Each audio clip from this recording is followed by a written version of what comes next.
Assalamualaikum warahmatullahi wabarakatuh.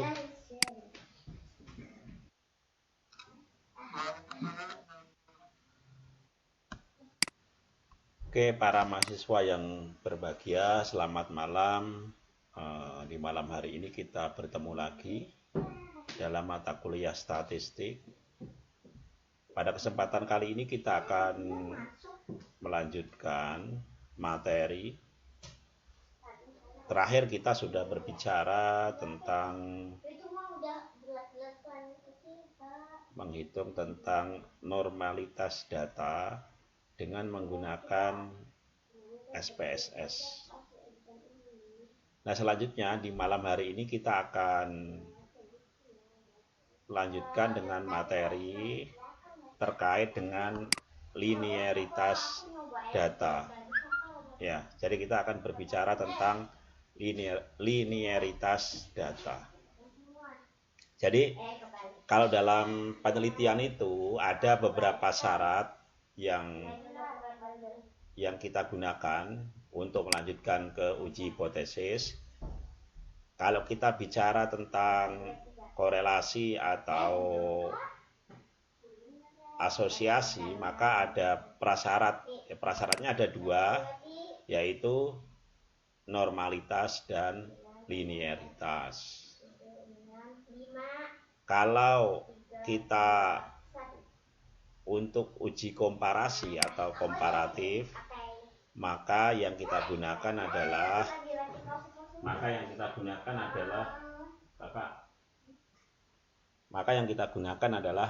uji normalitas dan homogenitas. Nah, di kesempatan kali ini kita akan bicara dulu tentang linearitas. Bagaimana kita akan melakukan uji linearitas dengan menggunakan SPSS. Oke,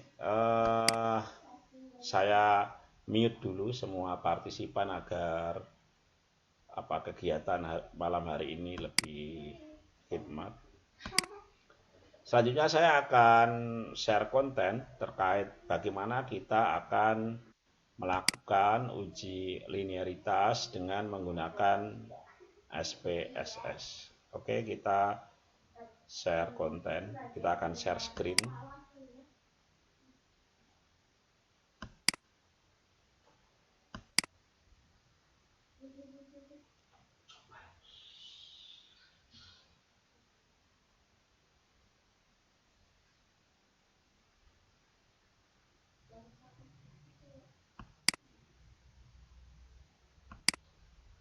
Oke, udah bisa dilihat di layar? Oke, kita akan bicara tentang uji linearitas. Jadi seperti yang saya sampaikan tadi, bahwa dalam statistik itu ada beberapa uji yang biasa digunakan untuk menguji hipotesis inferensial. Biasanya ada 3 uji. Uji linearitas data, uji normalitas data, dan uji homogenitas data. Uji normalitas dan homogenitas apabila nanti kita akan mengolah data untuk mengukur perbedaan dua data.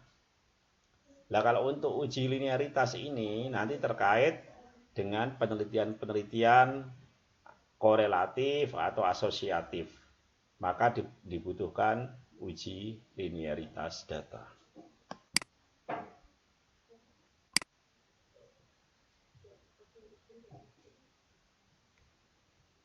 Nah, kita lihat definisinya bahwa uji linearitas data itu untuk mengetahui apakah dua variabel mempunyai hubungan yang linier secara signifikan atau tidak.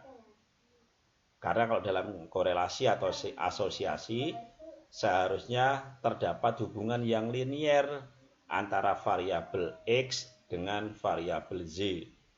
Contoh, kita mau mengukur tingkat pendapatan dengan prestasi, maka kedua variabel itu datanya harus kita uji normalitas dan linearitas. Kita akan menguji antara motivasi dengan prestasi misalnya. Itu juga dibutuhkan uji linearitas. Jadi, syarat untuk menguji apakah ada hubungan atau ada pengaruh antara motivasi kerja misalnya dengan prestasi kerja misalnya, maka data kedua variabel tersebut harus linier, maka perlu kita uji linearitasnya.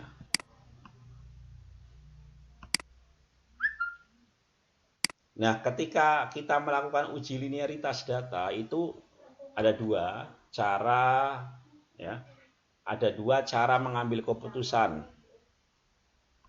Cara yang pertama adalah kita melihat output dari SPSS kita bandingkan dengan 0,05. 0,05 itu taraf signifikansi.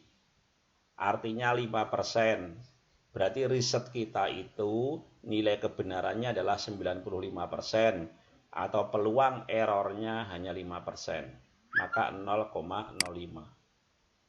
Data dikatakan linier apabila hasil SPSS outputnya itu lebih besar dari 0,05. Data dikatakan tidak linier kalau hasil output SPSS deviation from linearity signifikansinya lebih kecil dari 0,05. Jadi cara yang pertama adalah membandingkan antara output SPSS dengan nilai 0,05.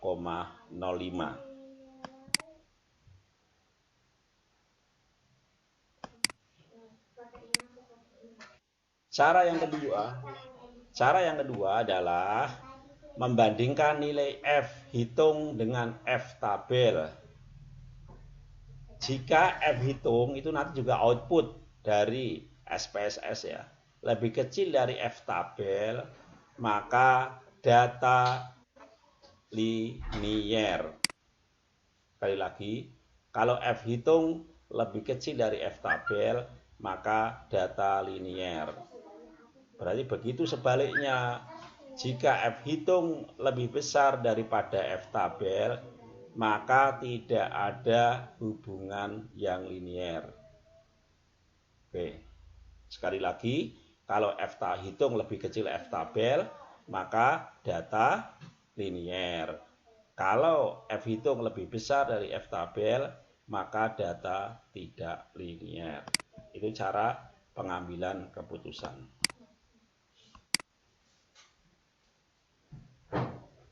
Contoh, ini ada sebuah tabel terdiri atas 12 responden. Variabel X atau variabel independen atau variabel bebas ini skornya. Sementara ini adalah variabel terikat atau variabel independen atau variabel tergantung. Ya, jadi ini ada dua variabel, variabel X dan variabel Y. Ini adalah skornya. Ya, oke. Kemudian skor ini akan kita olah menggunakan SPSS.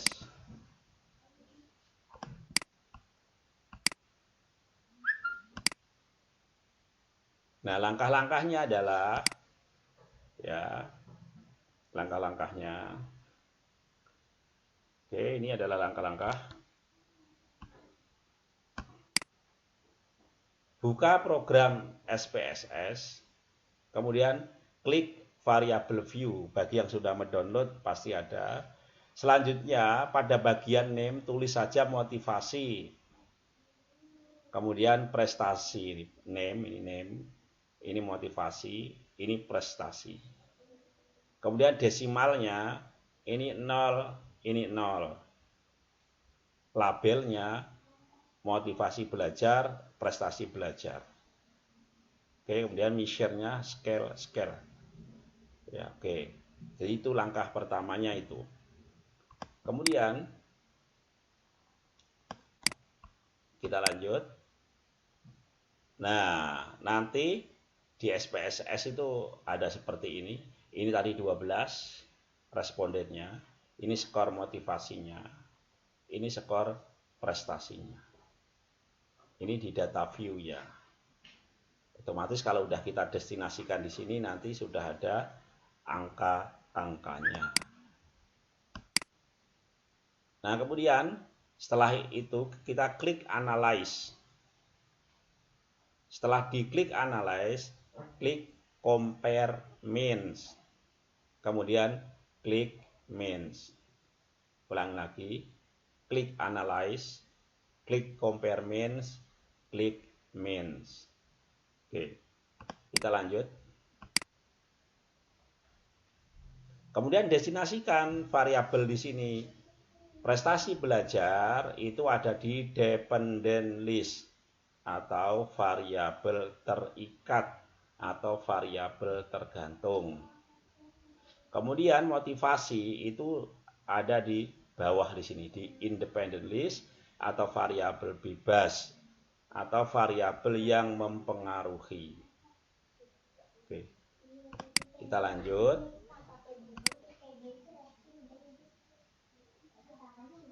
Nah, setelah itu kita klik test for linearity. Ya, kita klik test for linearity, kemudian kita continue. Nah, kemudian ini ada outputnya ini. Namanya ANOVA table. Kita lihat deviation from linearity. F-nya 0,457, signifikansinya 0,721. Oke, saya ulangi lagi. Ini adalah outputnya. Deviation from linearity, signifikansinya 0,721. Nilai F-nya 0,457. Oke, akan kita lanjut. Kita sekarang tinggal menyatakan linear atau tidak. Oke. Berdasarkan nilai signifikansi itu 0,721. Seperti skema awal bahwa 0,721 itu lebih besar dari 0,05. Maka dapat disimpulkan bahwa ada hubungan linier secara signifikan antara variabel X dengan variabel Z. Saya ulangi, karena signifikansinya 0,721 lebih besar dari 0,05, maka datanya linier. Nah, selain dengan ini kita juga bisa dengan tabel F. Nilai F itu 0,457, lebih kecil dari F tabel 4,35, sehingga juga kita sebut linier. Lalu bagaimana cara membaca tabelnya? Nah, kita lihat di sini. Namanya tabel F ya kalau di dalam buku itu. Nah, ini seperti ini tabel F itu. Nah, ya tabel F itu tadi ada 3 dan 7. 3 itu degrees from freedom-nya. Nah, di sini ada pertemuan 3 dengan 7. Nah, di sini 4,35. Ini tabelnya. Jadi F tabel ini namanya. Nanti di buku statistik itu ada F tabel yang 0,05 ini.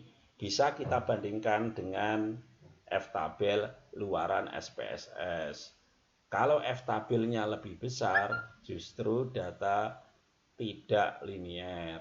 Tetapi kalau F hasil perhitungan lebih besar dari F tabel, tidak linier. Ya. Tapi kalau lebih kecil, justru liniernya. Kita lihat lagi di sini. Keputusan, bagaimana cara mengambil keputusan. Nah ini, jika F hitung lebih besar dari F tabel, maka tidak ada hubungan yang linier. Kalau F hitungnya lebih kecil dari F tabel, maka justru linier. Jadi begitu. Jadi dengan ini maka kita sudah tahu dua prasyarat sekarang, yaitu tentang normalitas dan tentang linearitas. Terima kasih. Nah, tugas Anda adalah mempraktekkan. Jadi, data itu Anda ketik, kemudian Anda olah pakai SPSS, nanti hasilnya dikumpulkan lewat e-kampus. Jadi seperti itu. Nanti videonya juga akan saya kirim biar Anda bisa belajar barangkali kelupaan seperti apa. Kemudian kita bisa share di e-kampus. Terima kasih.